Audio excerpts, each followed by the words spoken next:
बहुत सारे student even कि 99.99% लोग जब भी कहीं पर कंसंट्रेट होते हैं या जब भी कहीं पर एकाग्र होते हैं, वो अपने तनाव को मल्टीप्लाई कर देते हैं।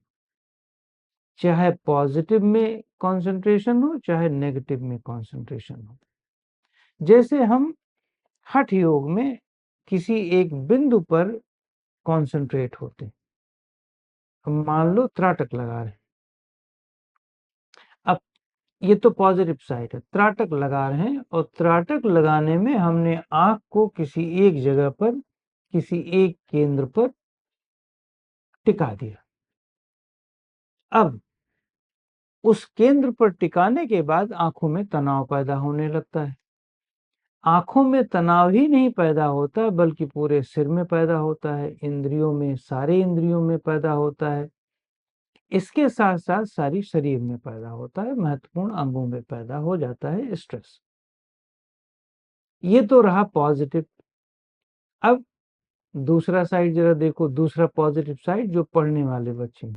पढ़ने वाले बच्चे जब पढ़ाई कर रहे होते हैं तो धीरे धीरे पढ़ने वाली चीजों पर, पुस्तकों पर, लिखने पर, ज्यादातर पढ़ने पर या रटने पर या समझने पर उनकी एकाग्रता बढ़ाते हैं, एकाग्रता बढ़ती है।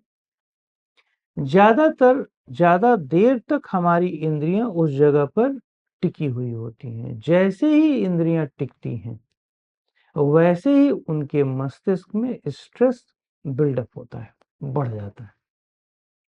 नेगेटिव का तो एक सामान्य है ही है। नेगेटिव थिंकिंग में तो नॉर्मली स्ट्रेस जल्दी बिल्डअप हो जाता है, एंजाइटी, चिंता, स्ट्रेस जो भी है। कहने का मतलब है कि एक सामान्य आदमी जहां पर भी एकाग्र होता है, वहां एकाग्रता के कारण उसका स्ट्रेस बिल्डअप हो जाता है।